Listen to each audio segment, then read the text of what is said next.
오늘은 제가 겪었던 결혼 생활과 이혼에 관한 이야기를 들려드리려고 합니다. 30대 초반의 평범한 여성이었던 저는 누구나 그렇듯 따뜻하고 행복한 가정을 꿈꿨습니다. 부모님께서는 제가 어렸을 때 이혼하셨지만 두 분 모두 저에게 최선을 다해 주셨어요. 경제적으로도 부족함 없이 자랐고 대학을 졸업한 후 성실하게 직장 생활을 하며 살아왔습니다. 그렇게 살다가 소개팅으로 전 남편을 만나게 되었습니다. 처음 만났을 때 그는 정말 괜찮은 사람이었어요. 저는 진짜 가정적인 사람이에요. 결혼하면 아내를 정말 소중히 할 거예요. 저도 좋은 아내가 되고 싶어요. 행복한 가정을 만들면 좋겠네요. 약 2년의 연애 끝에 우리는 결혼을 결심했습니다. 결혼 준비 과정에서 아버지께서 경기도에 있는 20평대 아파트를 제게 선물해 주셨어요. 서울과 거리는 있었지만 지하철역에 가까워 교통이 편리한 지역이었고 덕분에 신혼집 문제는 자연스럽게 해결됐습니다. 딸, 이 집이 너희 두 사람의 행복한 보금자리가 되길 바란다. 아빠 정말 감사해요. 저희 꼭 행복하게 살게요. 저는 직장 생활을 하며 꾸준히 저축을 해왔기 때문에 결혼 자금은 부족함이 없었고 남편은 각종 가구 및 가전제품들을 준비하면서 함께 결혼을 완성했습니다. 시댁에서도 처음엔 정말 고마워하셨어요. 우리 며느리 덕분에 아들이 좋은 집에서 살 수 있게 됐네. 고맙다 정말로. 당연한 소리지만 예단은 받지 않을게. 어머님, 저야말로 좋은 가족이 되어주셔서 감사해요. 그때는 모든 게 순조롭게 풀려가는 듯 했습니다. 저는 마음속으로 다짐했어요. 앞으로 좋은 아내이자 최고의 며느리가 되겠다고요. 남편도 연애할 때처럼 다정했고 시어머니 역시 처음엔 저를 마치 딸처럼 대하려는 모습을 보여주셨거든요. 우리 정말 행복하게 살 거야. 내가 평생 너만 사랑할게. 세아가 우리 아들 잘 부탁해. 나도 네가 친딸 같아. 그때 저는 정말 순진했습니다.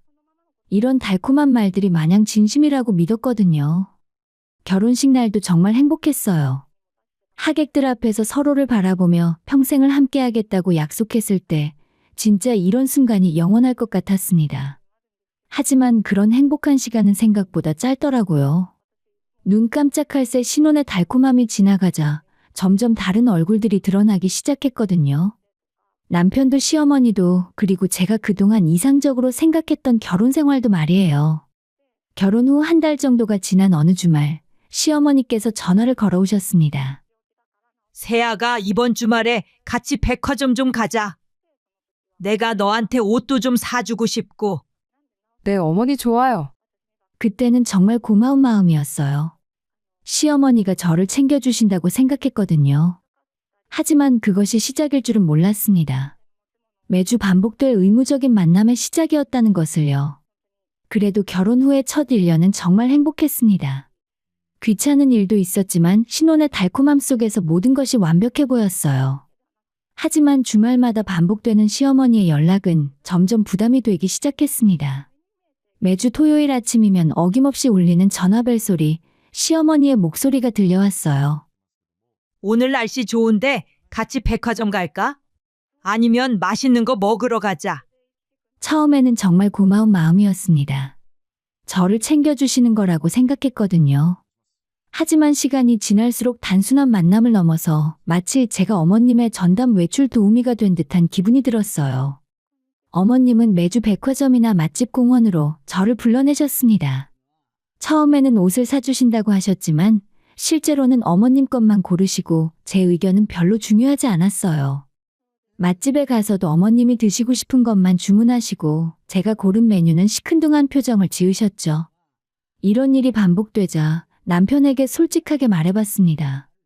여보, 내가 어머니와 만나는 건 좋은데 매주는 좀 부담스러워. 나도 주말에 친구들과 약속이 있을 때가 있잖아. 하지만 남편의 반응은 예상과 달랐어요. 엄마가 친해지고 싶어서 그러는 거니까 잘해줘. 그리고 그게 뭐 힘든 일이야? 그때부터 남편은 더욱 노골적으로 저에게 역할을 요구하기 시작했습니다. 내가 그동안 못 해드린 효도를 이제부터라도 네가 대신 해줘. 원래 그게 며느리 역할 아니야? 저는 그런 상황에서도 최대한 참고 따라다녔습니다. 별다른 이유랄 건 없고 좋은 며느리가 되고 싶었거든요. 하지만 어머니의 기대는 갈수록 커져만 갔어요. 백화점에서 몇 시간씩 쇼핑을 하시고 식사 후에는 카페에서 또 몇 시간을 보내셨습니다. 어머님, 오늘은 좀 피곤해서 일찍 들어가면 안 될까요? 라고 조심스럽게 말씀드리면 아이고, 젊은 사람이 벌써 피곤해? 나는 이 나이에도 이렇게 멀쩡한데. 라고 하며 저를 이해해 주시는 모습은 전혀 없었습니다. 남편은 중간에서 두 사람의 입장 차이를 조율하기는커녕 오히려 저를 압박했어요. 그냥 잘 좀 해드려. 그게 뭐 힘드냐? 원래 다른 집 며느리들은 다 그렇게 한다고. 정작 남편 자신은 어머니를 챙기지 않으면서 말이에요. 심지어 제가 조금이라도 친정어머니를 챙기려고 하면 불편해했습니다. 어느 날 저는 친정어머니께 일본 여행을 보내드리려고 계획을 세웠어요. 결혼 전부터 오랫동안 저축한 돈으로 효도를 해드리고 싶었거든요. 그런데 이 얘기를 남편에게 하자마자 우리 엄마도 보내줘야지. 장모님만 가시는 건 형평성에 맞지 않잖아. 라며 마치 당연하다는 듯이 말했습니다. 그럼 당신이 돈을 준비해서 보내드리면 되잖아. 우리가 부부인데 왜 따져? 같이 하는 거지. 자신은 그런 돈을 모으지도 않으면서 제가 오랜 시간 힘들게 모은 돈으로 모든 걸 똑같이 하자는 그의 태도는 정말 무책임하고 이기적으로 느껴졌습니다. 그뿐만 아니라 시어머니께 매달 드리는 용돈도 문제였어요. 처음에는 남편이 자기 월급에서 50만 원씩만 드린다고 했는데 언제부턴가 그 돈도 제가 대신 준비하는 경우가 많아졌거든요. 이번 달은 내가 좀 빠듯해서 일단 네가 먼저 드리고 나중에 줄게. 하지만 그 나중에는 오지 않았습니다. 결국 매달 제 통장에서 나가는 돈이었죠. 이때부터 저는 남편에게 실망하기 시작했습니다. 연애할 때 보여줬던 다정하고 책임감 있는 모습은 어디로 갔을까요? 결혼 후에 남편은 모든 책임을 저에게 떠넘기고 자신은 편한 자리에만 있으려고 했어요. 우리 관계에 균열이 생기고 있음을 분명히 느끼기 시작했습니다. 하지만 그때의 저는 아직 희망을 버리지 않았어요. 시간이 지나면 나아질 거라고, 남편이 변할 거라고 믿고 싶었거든요. 시어머니와의 갈등이 깊어지면서 남편과의 관계도 급속히 악화되기 시작했습니다. 남편은 퇴근 후에 집에 오면 인사도 제대로 하지 않고 곧바로 컴퓨터가 있는 방으로 들어갔어요. 그리고는 문을 걸어 잠그고 컴퓨터 게임에만 몰두했습니다. 처음에는 직장에서 스트레스를 받아서 그런가 보다 생각했어요. 남자들은 원래 게임으로 스트레스를 푼다고 하잖아요. 하지만 시간이 갈수록 그 안에 완전히 갇혀 있는 것 같았습니다. 여보 이리 나와봐. 밥 먹자. 제가 방문을 두드려도 아무런 대답이 없었어요. 가끔 들리는 건 게임 소리와 키보드 타이핑 소리뿐이었죠. 주말이면 함께 식사조차 어려웠고 저는 혼자 밥을 차려놓고 남편을 기다려야 했어요. 밥 다 식었는데 언제까지 게임만 할 거야? 문 밖에서 말해도 들리는 건 한숨 소리뿐이었습니다. 지금 중요한 순간이야. 잠깐만. 그 잠깐만이 한두 시간씩 이어졌어요. 결국 저는 혼자 식사를 하고 남편 몫은 랩을 씌워서 냉장고에 넣어두는 일이 반복됐죠. 가끔 친정엄마가 반찬을 해오시면 상황은 더 심각해졌어요. 남편은 장모님이 오시는 게 불편하다며 노골적으로 눈치를 줬습니다. 장모님이 이렇게 자주 오셔도 되나? 우리 엄마가 뭘 잘못했다고 그래? 반찬 만들어 가져다 주시는 것만 해도 고마운 일인데. 그래도 우리 부부만의 시간이 있어야 하는 거 아니야? 부부만의 시간이라뇨. 정작 본인은 게임방에 틀어박혀 있으면서 말이에요. 심지어 한 번은 거실에 친정엄마가 계시는 게 싫다며 방에서 쟁반에 음식을 담아서 작은 방 컴퓨터 책상 앞에서 혼자 먹는 모습까지 보였어요. 그 모습을 본 친정어머니의 당황스러운 표정이 지금도 생생해요. 우리 딸 괜찮지? 별일 없는 거 맞아? 어머니가 조심스럽게 물어보셨을 때 저는 괜찮다고 말하면서도 마음이 정말 무거웠어요. 남편의 무책임한 모습은 실생활 곳곳에서 드러났습니다. 그러던 어느 날 관리사무소에서 연락이 왔어요. 저희 집 관리비를 3개월째 밀렸다는 것이었습니다. 여보, 관리비 왜 안 냈어? 관리사무소에서 연락 왔는데. 아, 깜빡했네. 자동이체 통장을 바꿨는데 수정 안 했나 봐. 평소 책임감이 강하다고 자랑했던 남편이었는데 결혼 후에는 완전히 무책임한 사람으로 변해 있었어요. 집안일은 당연히 제 몫이었고 명절 준비도 혼자 해야 했습니다. 여보, 이번 추석 차례상 준비 같이 해줄 수 있어? 그런 건 여자들이 하는 거 아니야? 솔직히 나는 잘 모르겠어. 연애할 때는 힘든 일은 뭐가 됐든 같이 해보자며 적극적이었던 사람이 이렇게 변할 줄 몰랐어요. 결정적인 순간은 남편의 신용카드 내역을 우연히 보게 된 때였습니다. 카드 회사에서 문자가 온 걸 대신 확인해달라고 해서 본 건데 깜짝 놀랄 수밖에 없었어요. 매달 300만 원이 넘는 카드 사용 내역. 그것도 대부분 게임 결제와 정체불명의 항목들이었어요. 우리 한 달 생활비가 200만 원 정도인데 그보다 더 많은 돈이 나가고 있었던 거예요. 여보, 이게 뭐야? 당신 카드값이 왜 이렇게 많이 나왔어? 아, 그거 지난달에 게임 아이템 좀 샀는데. 게임 아이템이 이렇게 비싸? 그게 뭔데 300만 원씩이나 해? 남편은 제 질문에 대한 대답을 피하고 다시 방으로 들어가 버렸어요. 의심이 든 저는 남편이 없을 때 컴퓨터를 확인해 봤습니다. 그리고 정말 충격적인 걸 발견했어요. 남편은 단순한 게임 중독이 아니었어요.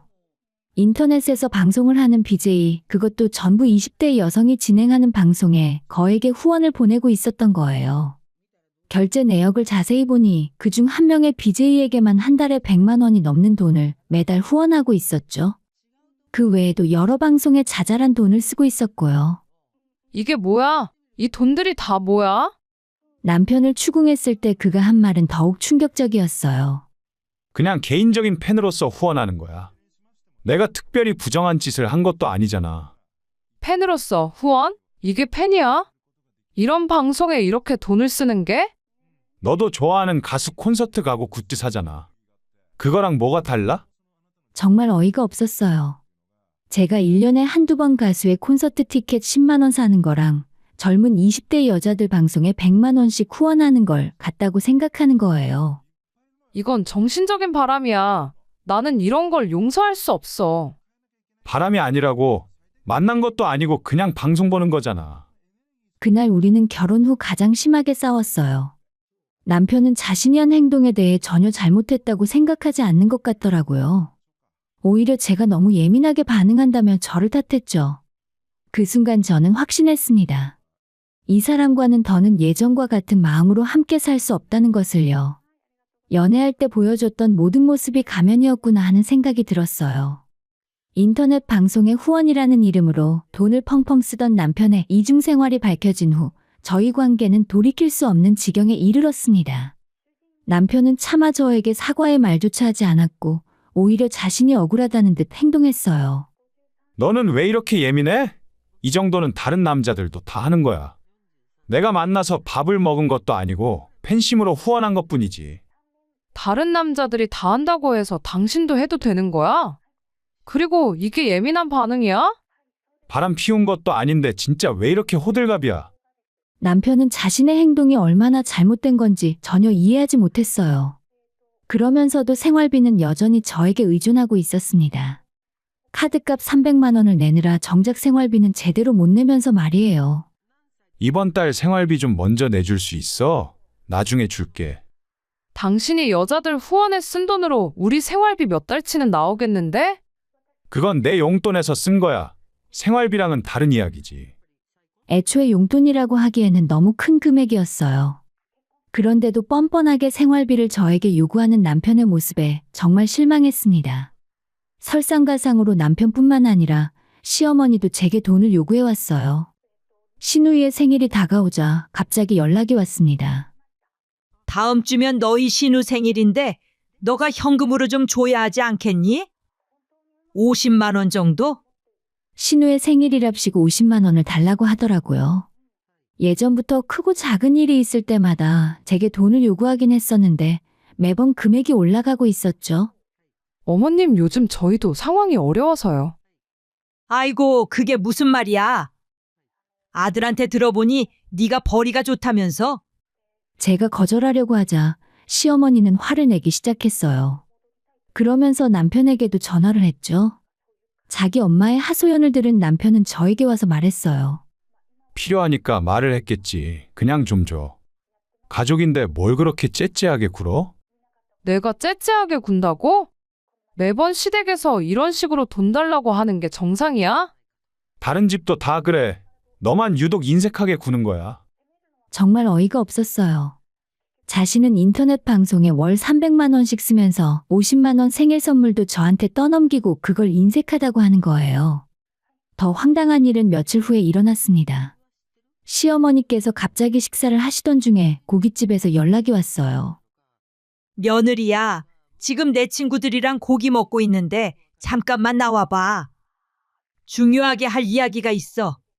중요하게 할 이야기가 있다는 말에 뭔 일이라도 생겼나 싶어 급하게 나갔는데 이미 친구분들과 식사를 거의 다 끝내신 상태였습니다.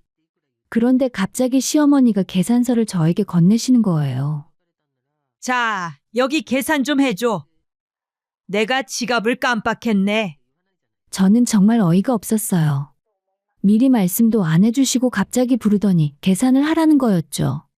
어머님 친구분들 앞에서 창피하기도 했고 이런 식으로 계속 이용당하는 것 같아서 화가 났어요.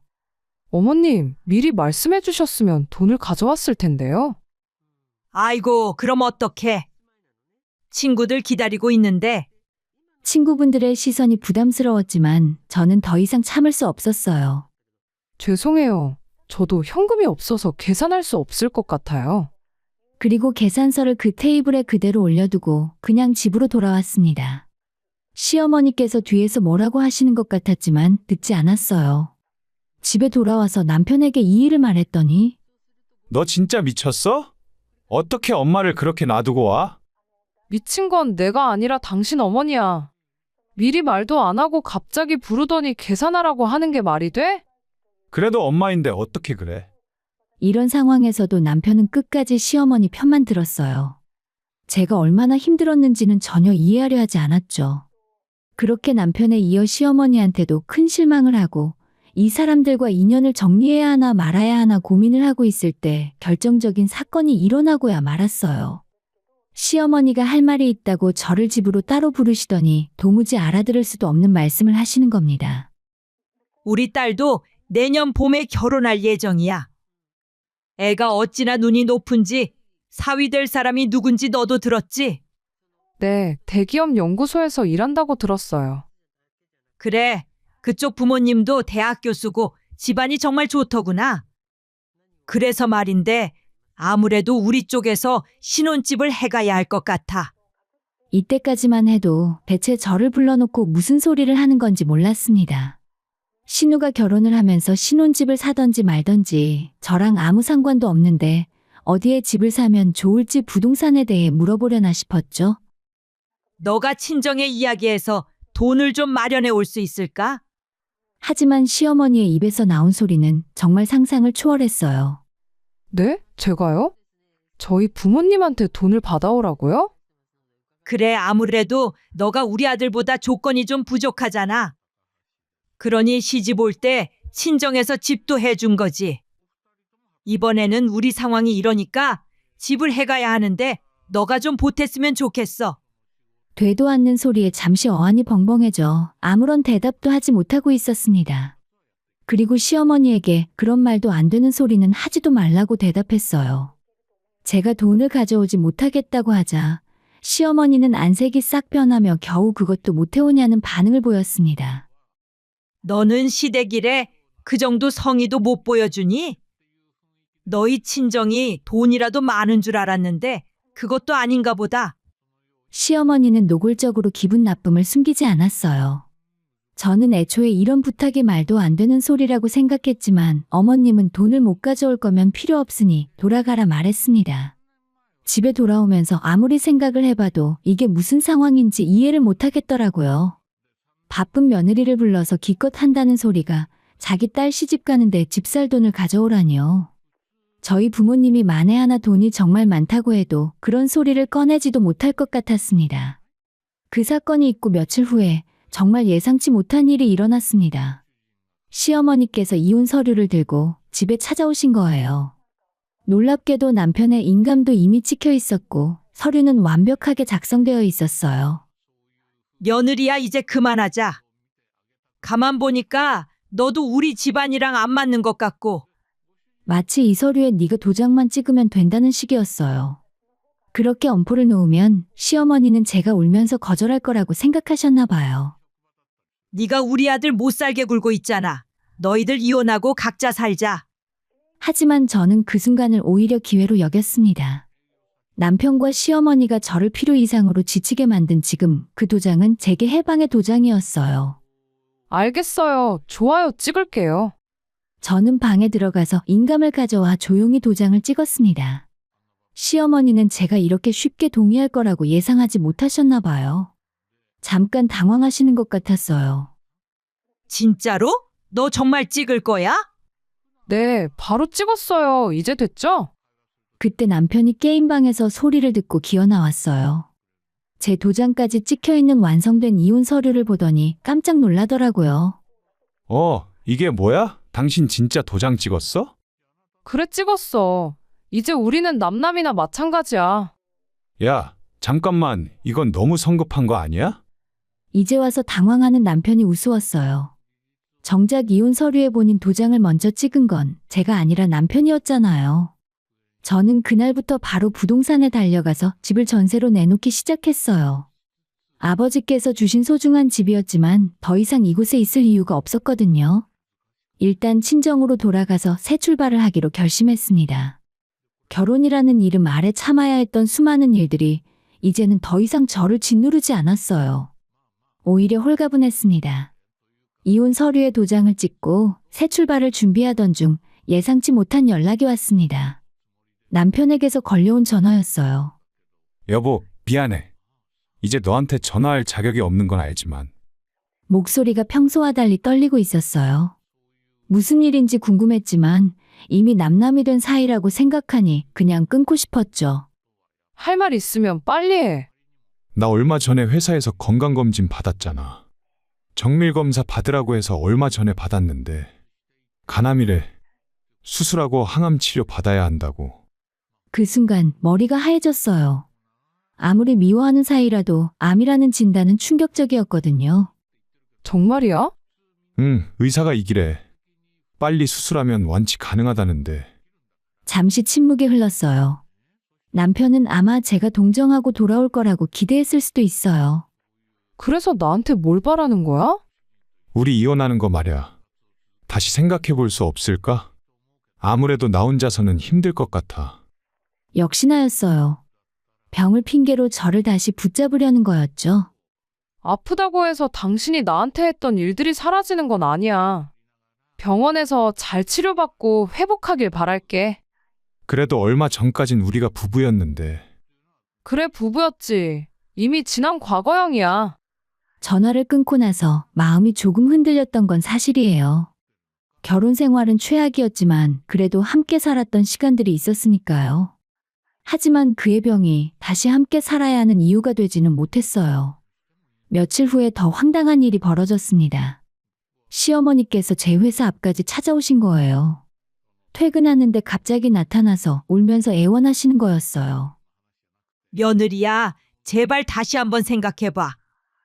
우리 아들이 이렇게 아픈데 어떡하니? 어머님, 저희는 이미 이혼했어요. 저도 더 이상 어머님 며느리가 아니고요. 용돈도 안 줘도 돼. 내가 너한테 아무것도 바라지 않을게. 그냥 아들 곁에만 있어줘. 정말 어이가 없었어요. 불과 얼마 전까지만 해도 이혼 서류를 들고 오셔서 그만하자고 하시던 분이 이제 와서 이러시는 거예요. 그때 이혼하자고 하신 건 어머님이세요. 저는 어머님 말씀에 따른 것뿐이고요. 그건 화가 나서 그런 거였어. 정말로 이혼하라는 뜻은 아니었어. 그냥 화가 나서 이혼 서류를 가져오셨다고요? 남편 도장까지 받아서요? 시어머니는 할 말이 없으셨나 봐요. 그냥 계속 울면서 애원만 하셨어요. 제발 한 번만 용서해줘. 내가 잘못했어. 하지만 저는 단호했어요. 결혼 생활 동안 받은 상처와 실망은 그 이상이었거든요. 어머님이 잘못하신 건 저에게 하신 일들이 아니에요. 아들을 제대로 교육시키지 못하신 거예요. 그럼 앞으로는 우리가 다 잘할게. 아들도 달라질 거야. 몇 년간 기회는 충분히 드렸어요. 이제는 늦었어요. 시어머니는 제 회사 동료들이 보는 앞에서도 계속 매달리셨어요. 정말 창피했지만 분명하게 선을 그어야 한다고 생각했습니다. 며칠 후에 남편에게서 또 연락이 왔어요. 이번에는 좀 더 절박한 목소리로 호소했습니다. 나 수술 날짜 잡혔어. 다음 주 화요일이야. 잘 됐네. 수술 잘 받아? 정말 아무것도 바라지 않을게. 그냥 가끔 연락해서 안부만 물어봐 줄 수 없을까? 그것도 안 돼. 난 이미 새로운 삶을 시작했어. 이렇게 냉정할 수 있어? 우리가 3년을 함께 살았는데. 그 3년이 얼마나 힘들었는지 당신은 모르잖아. 정말 안타까웠어요. 남편의 병도 시어머니의 애원도요. 하지만 저는 더 이상 다른 사람의 희생양이 되고 싶지 않았습니다. 남편이 수술을 받는 날 조금 마음이 무거웠던 건 사실이에요. 하지만 병원에 가지는 않았어요. 그 대신 새 직장을 위한 면접 준비를 했어요. 수술이 성공적으로 끝났다는 소식을 시어머니께서 문자로 보내주셨어요. 다행이라고 생각했지만 그것이 제 결정을 바꾸지는 못했습니다. 항암 치료 시작했어. 많이 힘들어해. 그래도 네가 보고 싶다고 하지는 않더라. 마지막에 남편이 제 생각을 한다는 말을 덧붙이셨지만 저는 더 이상 흔들리지 않았습니다. 병이라는 변수가 생겼지만 제 마음은 확고했습니다. 남편의 질병은 안타까웠지만 그것이 다시 함께 살아야 하는 이유가 되지는 못했어요. 저 역시 제 인생을 지키고 싶은 평범한 여자일 뿐이었거든요. 이혼이란 많은 걸 무너뜨리지만 때로는 새로운 삶을 위한 선택이기도 하다는 걸 알게 되었어요. 더 이상 남편의 질병이나 시댁의 요구에 휘둘리지 않기로 그렇게 저는 저 자신과 약속했습니다. 이혼 후 1년이 지난 지금 저는 친정에서 지내고 있습니다. 아버지께서 선물해 주셨던 그 소중한 신혼집은 전세를 주고 나왔어요. 더 이상 제 공간이 아니었거든요. 처음 친정에 돌아왔을 때는 조금 어색했어요. 결혼해서 나간 딸이 다시 돌아온다는 게 부모님께 죄송스럽기도 했습니다. 우리 딸 괜찮지? 힘들면 언제든 말해. 어머니께서 매일 걱정스럽게 물어보셨어요. 하지만 제가 생각보다 훨씬 밝고 건강해 보이니까 안심하시는 것 같았어요. 엄마, 저 진짜 괜찮아요. 오히려 이렇게 편한 게 언제인지 모르겠어요. 정말 그랬어요. 매일이 조금씩 가벼워지고 있었거든요. 아침에 일어날 때도 출근할 때도 퇴근해서 집에 올 때도요. 그동안 얼마나 무거운 짐을 지고 살았는지 이제야 알 것 같았어요. 회사 생활은 계속되고 있어요. 동료들도 처음에는 괜찮냐고 걱정해줬지만 제가 오히려 더 밝아진 모습을 보고는 놀라워했어요. 너 정말 이혼한 게 맞아? 왜 이렇게 좋아 보여? 응, 진짜 좋아. 이혼이 이렇게 시원한 줄 몰랐어. 농담처럼 말했지만 진심이었어요. 누군가의 눈치를 보며 살지 않아도 되고 매주 시어머니를 모시고 다니지 않아도 되고 남편의 게임 소리에 신경 쓰지 않아도 되니까 얼마나 자유로운지 몰라요. 남편 소식은 가끔 들려와요. 시어머니께서 마지막까지 연락을 시도하셨습니다. 딸 또 전화 왔어. 그 사람 어머니가. 저희 친정엄마가 제 전화를 대신 받아서 단호하게 말씀하셨습니다. 저희 딸은 이미 새로운 삶을 시작했어요. 더 이상 연락하지 마세요. 그리고 번호를 차단해버리셨죠. 엄마의 그런 모습이 너무 든든했어요. 들리는 소식으로는 남편이 아직도 인터넷 방송에 돈을 쓰고 있다고 해요. 수술 후에 병치료를 받으면서도 말이에요. 정말 중독이 심각한 것 같더라고요. 그런 걸 보면 제가 내린 결정이 얼마나 옳았는지 다시 한번 확신하게 돼요. 요즘은 친구들과 만나는 시간도 많아졌습니다. 결혼 생활했을 때는 시어머니 때문에 주말 약속을 잡기가 어려웠거든요. 야, 너 진짜 달라졌다. 예전에는 항상 뭔가 답답해 보였는데. 맞아. 지금이 진짜 내 모습인 것 같아. 친구들의 말을 듣고 보니 결혼 생활 동안 제가 얼마나 억압받고 살았는지 알 것 같았습니다. 그리고 이혼 후에 새로운 취미도 생겼어요. 결혼했을 때는 남편 눈치, 시어머니 눈치 때문에 제가 하고 싶은 걸 못했거든요. 지금은 퇴근 후에 요가도 배우고 영어 공부도 다시 시작했어요. 이제야 진정한 나로 살아가는 느낌이에요. 상담사 선생님께 말씀드렸을 때 선생님이 웃으시면서 말씀해 주셨어요. 많은 여성들이 결혼 후에 자신을 잃어버려요. 다시 찾은 게 축하할 일이죠. 이제는 확실히 알아요. 아무리 좋은 아내, 좋은 며느리가 되려고 해도 상대가 바뀌지 않으면 제 노력이 오히려 독이 된다는 걸요. 일방적인 희생과 참음은 사랑이 아니라 자기 파괴였습니다. 결혼이 꼭 인생의 완성이어야 하는 이유는 없다는 것도 깨달았어요. 사회에서는 여자는 결혼해야 완전한 사람이 된다고 하지만 요즘은 그건 잘못된 생각이에요. 맞지 않는 사람과 억지로 사는 것이야말로 진짜 지옥이었거든요. 가끔 혹시 후회하지 않냐고 묻는 사람들이 있어요. 하지만 단 한 번도 후회한 적이 없습니다. 오히려 왜 진작 이런 결정을 내리지 못했나 싶을 정도예요. 너도 나이가 있는데 재혼은 어떻게 할 거야? 이런 질문을 받을 때도 있어요. 하지만 저는 재혼에 대한 압박감이 전혀 없습니다. 좋은 사람을 만나면 좋은 거고 혼자 살아도 충분히 행복하거든요. 이제 저는 누구의 며느리도 누구의 아내도 아닌 나로 살아가고 있어요. 그냥 저 자신으로요. 매일 아침 일어나서 오늘은 뭘 할까 생각하는 것도 즐겁고 퇴근 후에 혼자 영화를 보는 것도 자유롭습니다. 간혹 외로울 때도 있어요. 특히 명절이나 주변 사람들이 가족 얘기를 할 때요. 하지만 그런 순간적인 외로움보다 매일 겪어야 했던 스트레스와 상처가 훨씬 컸어요. 진심으로 벗어나고자 할 때 결국 끝이 있다는 걸 경험을 통해 배웠습니다. 아무리 힘든 상황이라도 용기를 내서 벗어나려고 하면 반드시 길이 보인다는 것도요. 지금 이 이야기를 듣고 계시는 분 중에도 비슷한 상황에 계신 분들이 있을 거예요. 저는 감히 말씀드리고 싶습니다. 여러분의 행복이 가장 중요하다고요. 다른 사람을 위해 자신을 희생하는 것이 미덕이라고 생각하지 마세요. 물론 이혼이 모든 문제의 해답은 아니에요. 하지만 정말 돌이킬 수 없는 상황이라면 용기를 내는 것도 필요합니다. 여러분도 여러분 자신으로 행복하게 살 권리가 있다고 생각합니다.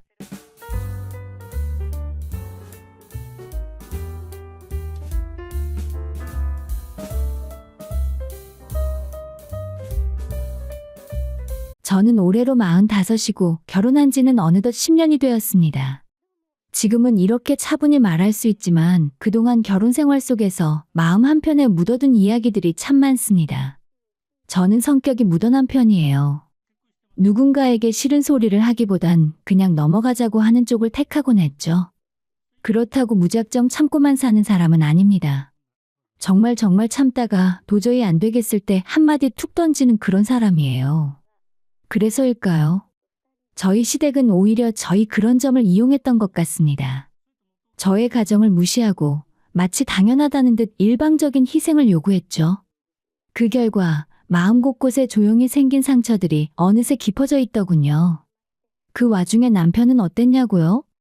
제가 괜찮다고 말해야 할 자리에 본인이 스스로 나서서 말하고는 정작 제 감정은 안중에도 없던 사람이었어요.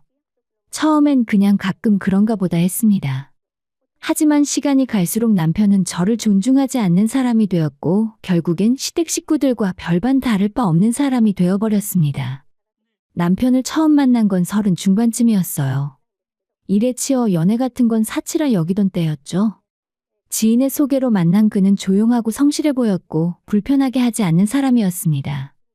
그런 편안함이 오히려 더 끌렸고 자연스럽게 결혼까지 이어졌죠. 하지만 결혼은 생각만큼 쉽지 않았습니다. 특히 시댁과의 관계는 매 순간이 어려움의 연속이었죠. 명절이면 새벽같이 일어나 음식을 준비해야 했고 가족 모임이 있는 날이면 저는 손님이 아닌 일손이었습니다. 남편은 이런 저의 모습을 당연하게 여겼어요. 가장 가까워야 할 사람이 점점 멀게 느껴졌고 함께 사는 사람이라기보단 그냥 역할만 주어진 사람처럼 느껴졌습니다. 저와 남편은 10살 차이가 나요. 처음엔 그 차이가 듬직함으로 느껴졌지만 시댁에서는 그것이 마치 위계처럼 작용하더군요. 어린 며느리 둬서 좋다. 시어머니는 저를 더욱 쉽게 부리려 하셨고 저는 그저 내가 어려서 그런가 보다 하며 웃으며 넘겼습니다. 어디서든 어린 며느리는 시키기 좋은 존재였고 저는 그런 분위기 속에서도 어떻게든 좋은 며느리가 되려고 노력했습니다. 불편한 마음도 눌러가며 미운 말도 삼키며 그저 이게 편하려면 어른들께 잘해야 해 스스로를 달래며 버텼어요. 하지만 결국 그 인내가 저를 조금씩 갉아먹고 있다는 걸 알아버렸습니다. 시댁에서 돌아오는 길은 항상 지쳤고 집에 돌아와서도 입을 열고 싶지 않았어요. 몸도 마음도 녹초가 되었고 시댁 이야기가 나오는 순간 말수가 줄어들고 기운이 빠졌죠. 그렇게 지나온 시간이 저를 자꾸 약하게 만들고 있다는 걸 저는 너무 늦게야 깨달았습니다. 사랑했던 마음도 기대했던 관계도 희미해졌고 어느 순간 내가 왜 이렇게 살아야 할까 하는 생각만 남았습니다. 그러던 어느 날 남편이 갑자기 말했어요. 오늘 저녁에 내 동생 집들이 있으니까 준비해. 저는 깜짝 놀랐습니다. 이미 친구와 저녁 약속이 잡혀있던 날이었거든요. 게다가 남편은 이런 가족 행사를 저와 상의해 본 적도 미리 알려준 적도 없었습니다. 제가 불편하다고 말하자 남편은 사실 그 얘기 2주 전부터 있었는데 까먹고 있다가 이제 생각났어. 라고 말했죠.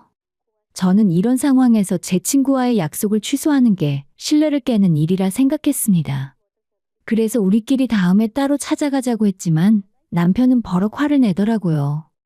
부모님도 다 오시는데 우리가 빠지는 게 말이 돼. 친구는 나중에 언제든지 만날 수 있잖아. 결국 저는 친구에게 미안하다고 연락을 했고 다행히 친구는 약속을 조정해 주었습니다. 그렇게 전화를 하고 있는 제게 남편은 가족 약속이 우선이지 뭐 그렇게 미안해하냐? 오히려 당연하다는 듯 말했죠. 그 순간 저는 더 이상 대화를 시도하는 것이 무의미하다는 걸 느꼈습니다. 차라리 벽과 이야기하는 것이 낫겠다 싶을 정도로요. 남편과는 대화가 통하지 않았고 저는 점점 더 지쳐만 갔습니다. 결국 저는 결심을 하게 되었어요. 이제 그만두자. 며느리라는 이름으로, 아내라는 이름으로 내려놓았던 모든 것을 이제는 나를 위해 내려놓자. 이혼과 동시에 이 집 며느리 자리에서 조용히 사표를 내던졌습니다. 그동안 이야기하지 못했던 제 이야기, 지금부터는 차근차근 털어놓으려 합니다. 짜증스러운 마음을 꾹 눌러두고 그래도 오늘은 신혼의 집들이에 초대를 받은 자리니까 스스로를 달래며 자리에서 일어났습니다. 그래, 오늘만큼은 일 시키진 않겠지. 그런 희망이 아주 조금은 들었던 것도 사실이었습니다. 결혼 후 지금까지 수많은 가족 모임에서 제일 먼저 나서고 제일 마지막까지 치우는 사람은 항상 저였습니다. 설거지는 물론이고 음식 준비, 뒷정리까지. 그 누구도 제 엉덩이가 바닥에 닿는 걸 보지 못했을 겁니다. 남자는 주방에 들어가면 안 된다. 시어머님은 옛 사고방식을 고수하셨고 신우는 소파에 털썩 앉아 눈 하나 깜짝 않는 모습이었죠. 그 와중에도 어머님은 신우를 눈에 넣어도 안 아플 만큼 예뻐하셨고 아버님은 바둑에 빠져서 조용한 구석을 찾기 바쁘셨습니다. 그렇게 시댁에만 가면 저는 자연스럽게 일하는 사람이 되어버렸습니다. 그래서 오늘만큼은 손님처럼 대접을 받지 않을까 잠깐이나마 기대했던 걸지도 모르겠습니다. 신우는 평생 초대를 해본 적도 없던 사람이었기에 이번만큼은 뭔가 다를 수도 있겠다 싶었던 거죠. 하지만 그 기대는 현관문을 열고 들어서는 순간 산산이 부서졌습니다. 새 집이라는 말이 무색하게 집은 정리되지 않은 채 이사 박스들이 널브러져 있었고 식탁 위엔 먼지가 가득 거실엔 정리되지 않은 빨래가 여기저기 흩어져 있었습니다. 음식 냄새는커녕 먼지 냄새만 가득했습니다. 그 순간 이건 뭔가 잘못됐다는 느낌이 강하게 들었죠. 신우가 우리를 초대했다고 했는데 이게 초대받은 손님에게 보여줄 모습이 맞나? 혹시 무슨 급한 사정이 있었던 걸까 싶어 주변을 둘러보았습니다. 그때 안방 쪽에서 신우가 힘겹게 걸어 나왔습니다. 배를 움켜쥐고 나오는 모습은 한눈에 보기에도 정상이 아니었습니다. 창백한 얼굴, 떡진 머리카락, 생기 없는 입술, 몸이 많이 안 좋아 보였습니다. 신우는 이사 스트레스로 몸살 기운이 있었고 어제부턴 장염까지 겹쳤다며 말했습니다. 도저히 상을 차릴 수 없어서 그냥 누워 있었다고요? 그런데도 대체 왜 초대를 강행했을까 의문이 들었습니다. 몸이 아프면 당연히 집들이를 미루는 것이 맞을 텐데 굳이 우리를, 아니 저를 왜 불렀을까? 하지만 신우의 얼굴엔 미안함보다 오히려 반가움이 가득했습니다. 언니, 나 오늘 언니 오기만을 기다렸어요. 그 말에 기가 막혀 말문이 막혔습니다. 이 집안에서 누구보다 부지런하고 누구보다 말 안 해도 척척 움직이는 사람이기 때문에 제가 있어야 집들이가 제대로 될 수 있다고요. 그 말이 너무도 자연스럽게 나왔습니다. 시댁 집안이 막둥이로 태어난 신우는 저와 겨우 1살 차이입니다. 결혼 초엔 친구처럼 지내자며 살갑게 굴더니 결국엔 저를 자기 편한 대로 부려먹는 사람으로 여기고 있었던 겁니다. 소파에 앉은 신우는 한숨을 쉬며 말했어요. 애가 요즘 너무 심심해하네. 나도 너무 힘들고 잠깐만 같이 놀아줘. 그제야 저는 확신할 수 있었습니다. 오늘 나는 손님으로 초대된 게 아니었습니다. 그저 아픈 그녀 대신 일을 도맡아줄 사람, 아이를 대신 돌봐줄 사람, 적당한 가사 도우미 역할을 해줄 사람이 필요했던 거였죠. 거실 바닥엔 아직 풀지도 않은 짐이 널브러져 있었고 주방엔 사용한 그릇들이 엉켜 있었습니다. 냉장고를 열어보니 반찬 하나 준비된 게 없더군요. 모든 게 무방비였고 그 모든 책임은 저에게 흘러오고 있었습니다. 그 순간 머릿속에 스친 생각은 단 하나였어요. 지긋지긋하다.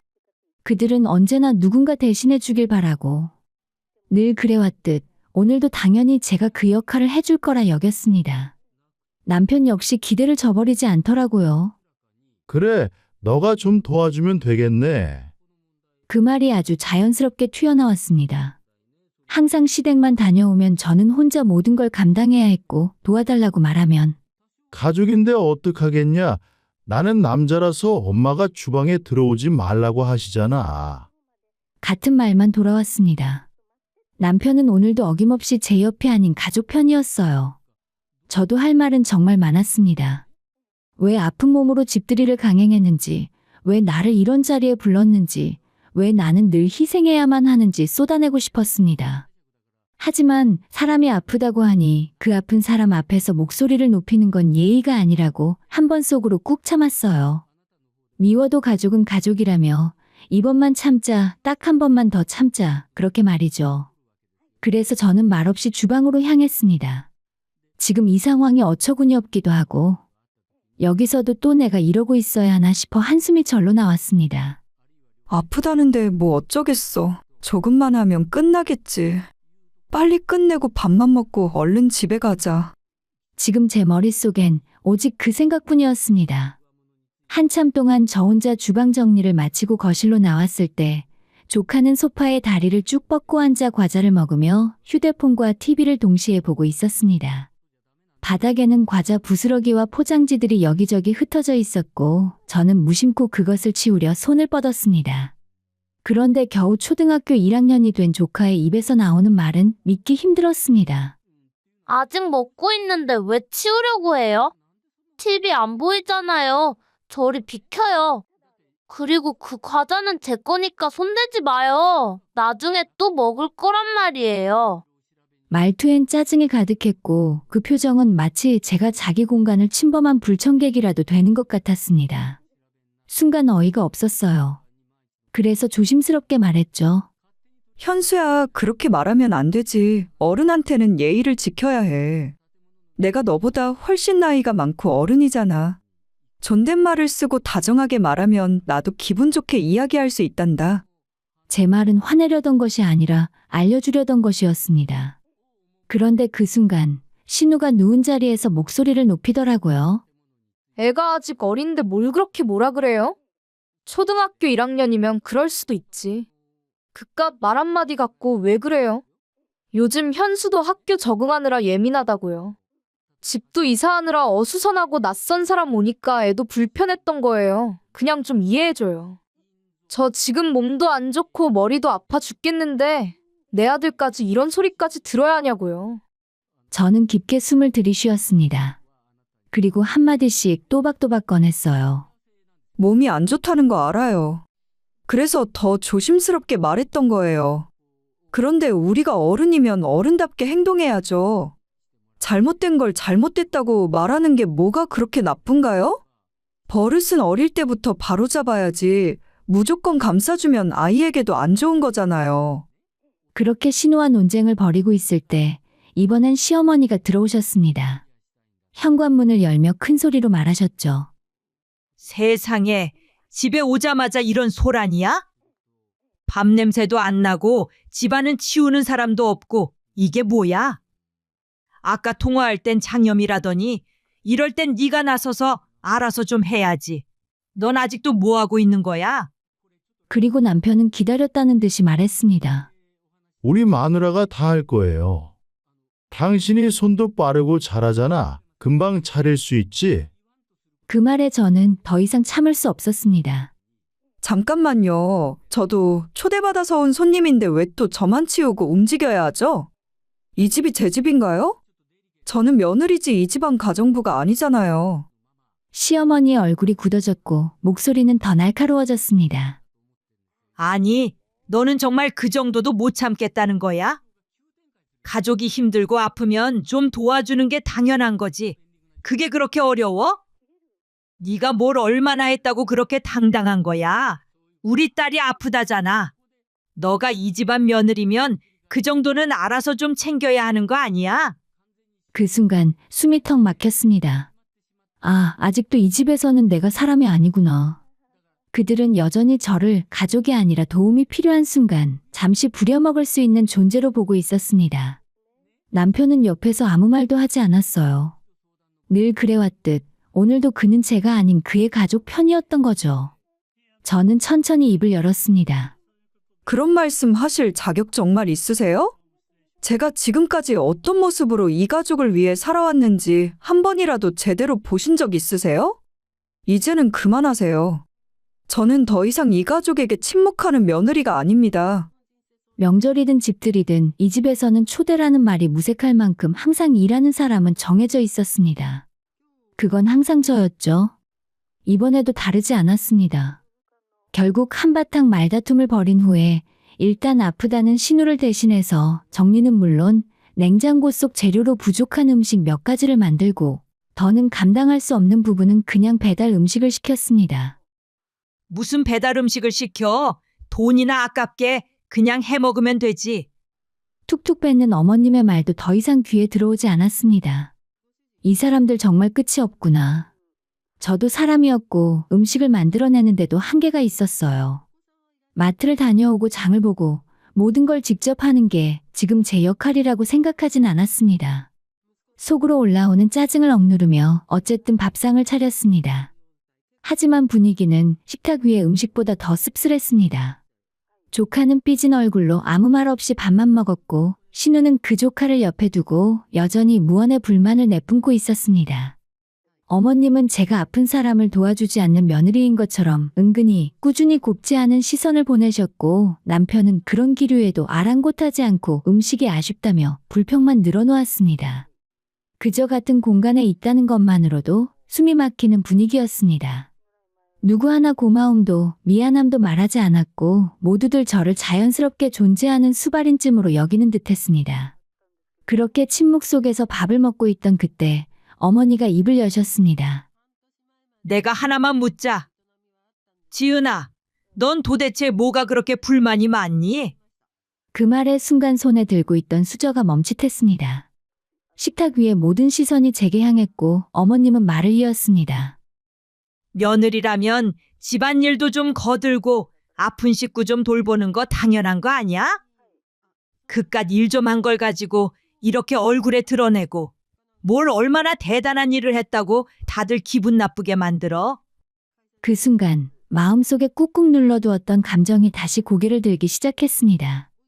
그깟 일이라는 그 말.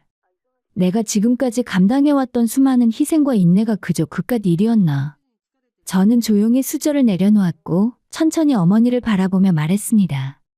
어머님, 이건 그깟 일이 아니에요. 매번 존중받지 못한 채 제 감정 다 눌러가며 일만 해왔어요. 그리고 그게 당연하다 느끼시는 것 자체가 저는 너무 슬퍼요.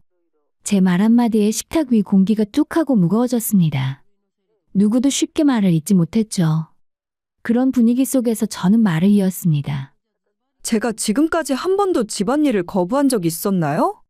늘 앞장서서 도왔고 명절이면 전도 부치고 국도 끓이고 설거지도 다 했어요. 하지만 단 한 번이라도 고생했다는 말을 들어본 적이 있었는지 한 번쯤 생각은 해보셨어요? 어머님은 말없이 저를 바라봤고 신우는 고개를 돌렸습니다. 남편은 평소와 다름없이 침묵했지만 그 침묵마저 저는 이제 익숙했습니다. 아픈 식구 챙기는 거 가족이니까 할 수 있는 거예요. 하지만 가족이니까 도와주는 사람 마음을 이해해주고 고마움도 표현해야 하는 거 아닌가요? 그렇게 말하며 저는 마음 한켠이 후련해짐을 느꼈습니다. 이제야 비로소 진짜 제 목소리를 낸 것 같았거든요. 하지만 그 자리에 있는 누구도 딱히 달라지지 않았다는 걸 저는 알고 있었습니다. 그들에겐 이것도 그깟 말 한마디일 뿐이라는 걸요. 너는 정말 아픈 신우 위해서 음식 좀 해주는 게 그렇게 불만이냐? 시어머니의 말은 더 이상 감정을 누를 수 없게 만드는 마지막 불씨였습니다. 그 불씨는 억지로 참고 있던 제 속에 기름을 붓듯 활활 타올랐고 그 순간 저는 확신했습니다. 이 집은 나를 며느리가 아닌 일꾼으로만 여긴다고요. 그동안 제가 요리를 못한 것도 아니고 손이 느린 것도 아니고 불평을 입에 달고 산 것도 아니었습니다.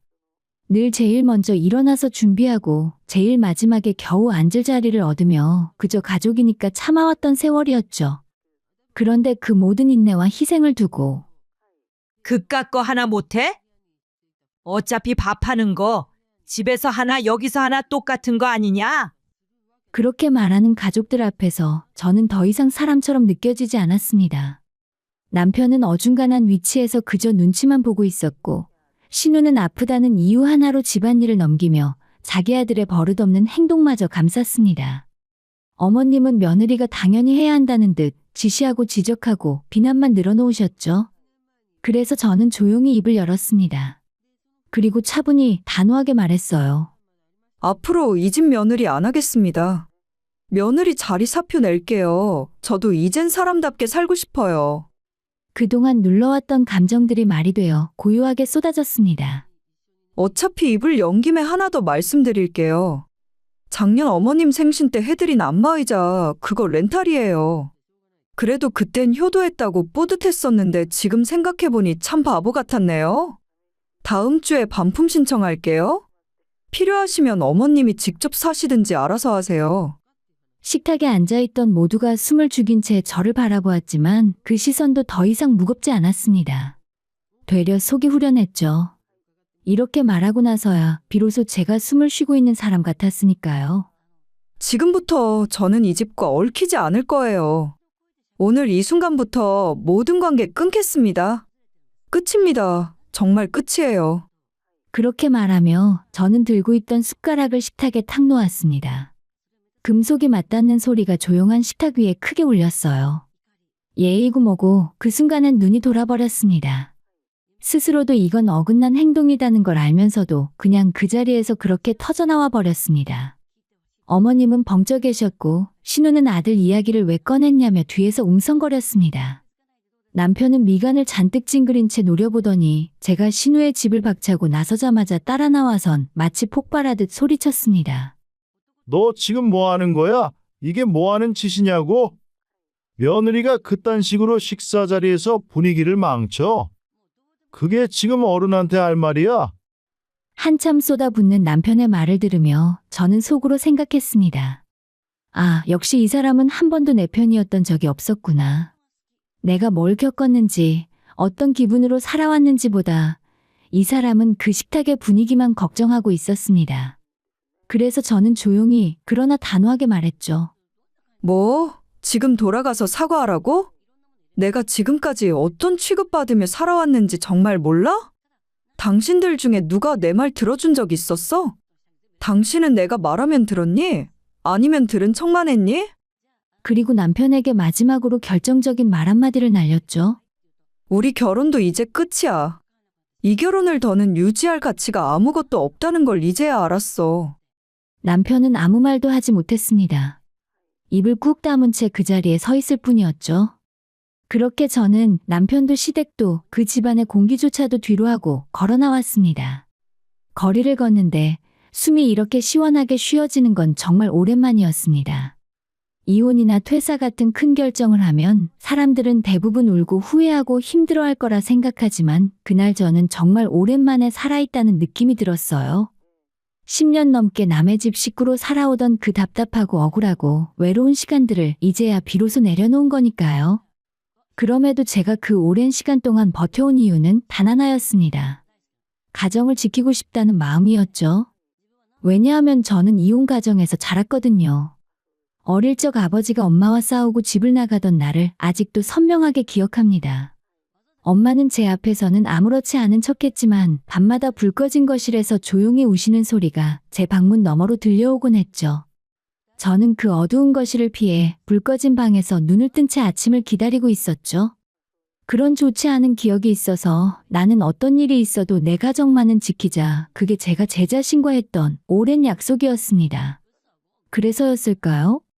제가 다치고 제가 참는 일이 있어도 저희 부모님이 했던 것처럼 똑같은 잘못을 반복하고 싶진 않다는 그 마음으로 여기까지 인내해왔던 것 같습니다. 생각해보면 결혼 초기에 저는 너무 어렸고 시집살이란 원래 이런가 보다 하고 넘겼습니다. 그러다 어느 순간부터 이건 아니잖아 싶은 순간들이 쌓여갔고 남편에게도 이야기해보고 방법도 찾으려 했었죠. 도움을 받지 못했을 뿐이지 저는 정말 끝까지 노력했었습니다. 그리고 아이 얘기를 하자면 결혼한 지 10년이 넘었지만 저희 부부에겐 아이가 없습니다. 특별한 이유는 없었어요. 누구에게도 문제가 없었고 처음엔 저희도 아이를 원하기도 했습니다. 하지만 언제부턴가 늘 일만 시키는 시댁을 보면서 이 집안에 아이를 낳고 싶지 않다는 생각이 들기 시작했죠. 그렇게 마음이 다쳤고 자연스럽게 아이를 갖기 위한 노력도 사라졌습니다. 그리고 그건 아마 제 스스로를 보호하려는 마지막 방어였는지도 모르겠습니다. 아이 하나 없다고 가정을 쉽게 놓을 수 있었던 것도 아니었습니다.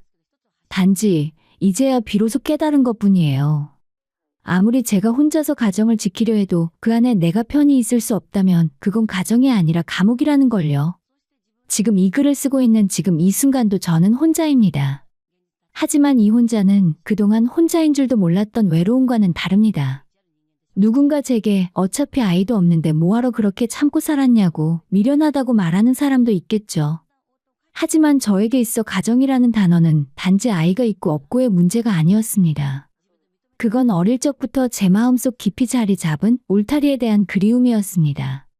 잦은 다툼과 결국 이혼으로 끝난 부모님의 관계, 흔들리고 무너지는 가정 안에서 저는 늘 혼자였고 불안했었고 그런 울타리를 내 손으로라도 지켜내고 싶다는 절박함만이 남았습니다. 그 마음 하나로 10년을 살아온 거예요.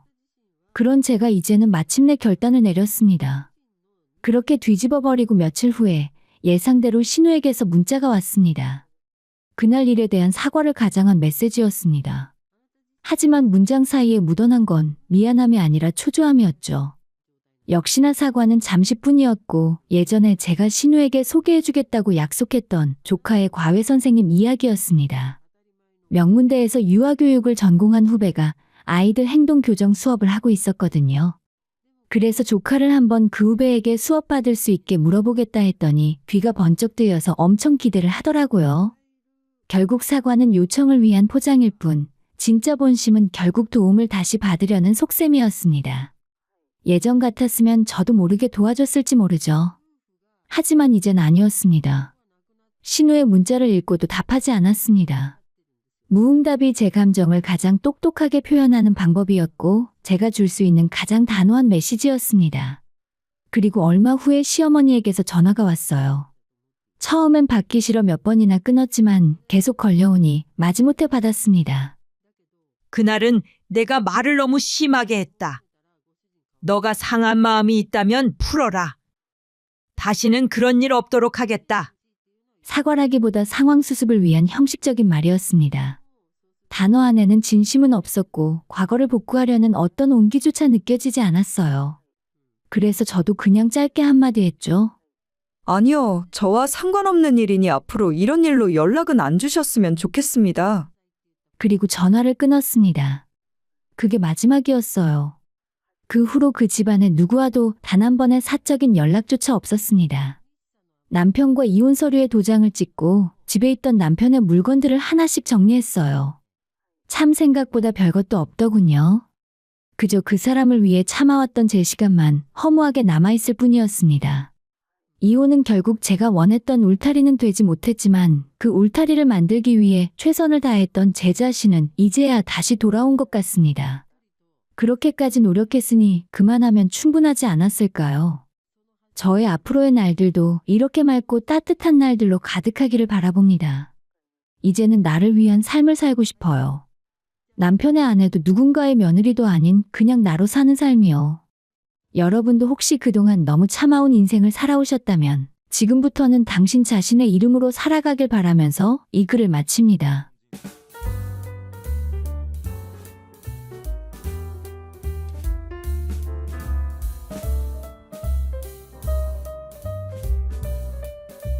저는 30대 중반의 나이에 직장 다니는 평범한 여성입니다. 결혼한 지는 이제 2년 남짓되었고 어느새 한 남자의 아내이자 사회 속의 한 구성원으로 살아가고 있어요. 그렇게 두 역할 모두 결코 만만치는 않지만 서로를 이해하고 배려하며 감정이 상하지 않도록 노력하다 보니 함께 사는 이 삶에도 조금씩 익숙해지고 있는 것 같습니다. 예전엔 겨우겨우 일어나서 헐레벌떡 빈속으로 출근하던 아침들이 일상이었죠. 그런데 지금은 조금 달라졌습니다. 아침 준비로 바쁜 와중에도 남편과 서로에게 작은 주전부리를 입에 넣어주며 간단하게나마 아침을 챙겨주는 여유가 생겼습니다. 그런 소소한 일상이 쌓이니 함께 출근하는 길도 더는 힘겹게만 느껴지지 않더군요. 함께하는 기쁨이라는 것이 이런 것이구나. 요즘 저는 그 의미를 새삼 깨달으며 살아가고 있습니다. 아직 아이가 없어 그런 여유를 누릴 수 있는지도 모르겠습니다. 하지만 제 곁에서 저보다 저를 더 챙겨주는 이 사람과 함께라면 아이가 생기고 새로운 변화가 찾아와도 그리 고단하지만은 않을 것 같다는 생각이 듭니다. 제 입장에서 남편이 참 고마운 사람이라서 그런 것 같아요. 가끔은 이 사람과 결혼하길 정말 잘했구나 라는 생각을 하곤 합니다. 20살에 대학 진학으로 서울에 올라온 이후 자취생활만 10년을 넘게 했어요. 그땐 정말 평생 혼자 사는 것이 가장 편할 거라 생각했었던 적도 있습니다. 가족과 함께 지내며 듣던 잔소리와 복잡한 분위기에서 벗어나서 혼자 살게 되면 그렇게나 자유로울 수가 없었거든요. 물론 때때로 그 소란스러움이 그립고 외로움에 젖기도 하지만요. 그래서였을 겁니다. 남편처럼 곁에 있는 것만으로도 마음이 편안해지는 사람이 아니었다면 저는 아마 결혼을 쉽게 결심하지 못했을 것입니다. 남편은 따뜻한 말투를 가진 사람이에요. 같은 말이라도 상대방의 감정을 상하게 하지 않도록 배려 있게 돌려 말할 줄 아는 사람이죠. 그런 배려 덕분에 저희는 서로 다른 환경에서 자라온 두 사람이 하나의 집에서 살아가면서도 큰 충돌 없이 지내고 있습니다. 남편이 그렇게 저를 배려해주니 저 또한 웬만한 일에는 그 사람의 기분을 상하게 하고 싶지 않다는 생각이 들곤 합니다. 그래서인지 결혼한 이후 저희 집에서는 큰 소리가 난 적이 없어요. 저는 갈등에 예민한 편입니다. 사소한 마찰에도 스트레스를 많이 받는 성격인데 그런 저에게 남편은 더없이 좋은 짝이 되어줍니다. 남편만 놓고 본다면 그야말로 흠잡을 데 없는 결혼 생활이었어요. 하지만 결혼이라는 게 단지 둘만 좋다고 되는 일은 아니지 않습니까? 각자 가족이라는 이름으로 새로운 사람들과 얽히다 보면 어쩔 수 없이 부딪히는 일도 생기게 되더라고요. 기쁨이 있으면 고달픔도 있는 것이 삶의 이치지요. 그리고 제게 있어 그 고달픔은 남편이 아니라 바로 시댁 식구들로부터 비롯되었습니다. 남편은 제가 보기에도 정말 귀하게 자란 사람이에요. 평생 사고 한 번 친 적 없고 부모님 앞에서 반항 한 번 하지 않은 착한 아들이지요. 그런데 그런 착한 아들을 왜 사랑으로 감싸주지 않으시는지 시어머님의 행동은 좀처럼 이해하기 어려웠습니다. 남편은 어릴 적부터 상처가 많은 사람이었어요. 여동생과는 외모부터 전혀 다르게 생겨서 모르는 이가 보면 남매인지 모를 정도였습니다. 남편은 돌아가신 시아버지를 빼다 박았고 여동생은 시어머님의 젊은 시절을 그대로 닮았더라고요. 그래서였을까요? 시어머님은 여동생을 그야말로 공주처럼 떠받들며 애지중지하셨습니다. 식사 시간마다 다 큰 딸의 그릇에 음식을 덜어주시며 꼭 어린아이 대하듯 하셨지요. 그런 모습을 옆에서 지켜보면 솔직히 눈살이 찌푸려졌습니다. 그 넘쳐나는 애정이 남편에게도 조금만 나눠졌더라면 하는 아쉬움이 가장 컸었죠. 시어머님과 시누이의 유별난 모습에 익숙해진 듯 그 두 사람의 다정한 장면을 무덤덤하게 바라보는 남편의 모습은 왠지 마음이 짠했습니다. 남편은 어릴 때도 손이 많이 가지 않는 아이였다고 들었어요. 스스로 할 일을 알아서 챙기고 여동생까지 돌보며 조숙하게 자랐다고 하더라고요.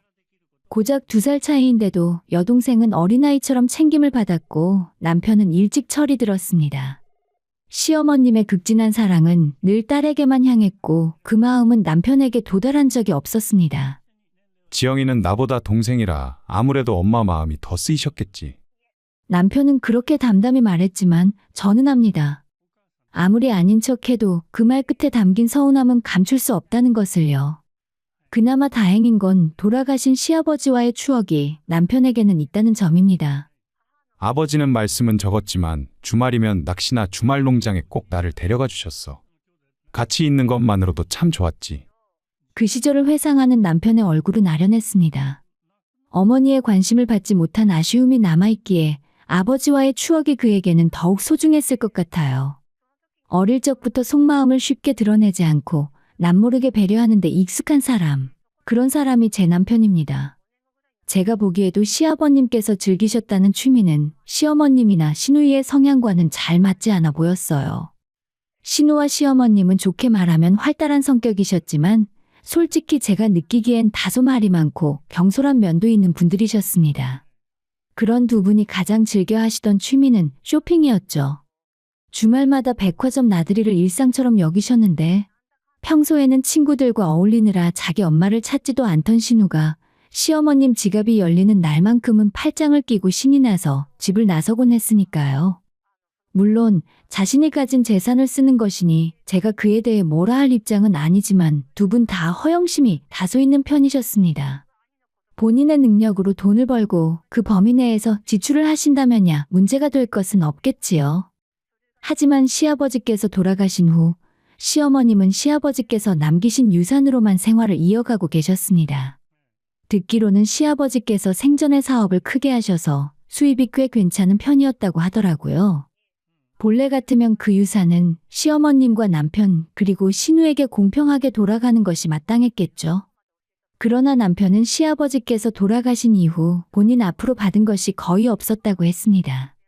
저는 그 이야기를 들었을 때 정말 어이가 없고 분노를 감출 수가 없었어요. 그때 시어머님께서는 남편에게 이렇게 말씀하셨다고 합니다. 너희 아버지랑 내가 피땀 흘려 일군 재산으로 너 대학까지 무사히 보내놓았다. 이제 그 사람이 떠났으니 나도 내 노후를 생각해야 하지 않겠니? 너 키워내는데 부모로서 할 도리는 다 했고 내가 노후 준비가 안 되어 있으면 결국 나중엔 너에게 부담이 되잖니. 나중에 네가 장가가서 철이 들어도 내가 어느 정도 손에 쥐고 있어야 사돈이며 며느리 앞에서 체면도 서고 말이다.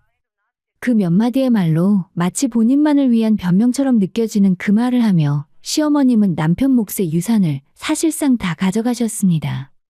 제가 정말 괘씸했던 건 남편의 몫은 그렇게 아무렇지 않게 가져가시면서도 시누이 몫으로 돌아가야 할 유산은 고스란히 따로 떼어두셨다는 점이었어요. 어쩌면 자식 대접이 이렇게도 극명하게 다를 수 있는 걸까 싶더라고요. 만약 가정 형편이 어려워서 정말 돈에 눈이 돌아갈 만큼 급박한 상황이라면 또 모르겠지만 그런 것도 아니었습니다. 돈이 아깝다기보다 저는 그 차별이 더 속상했던 거예요.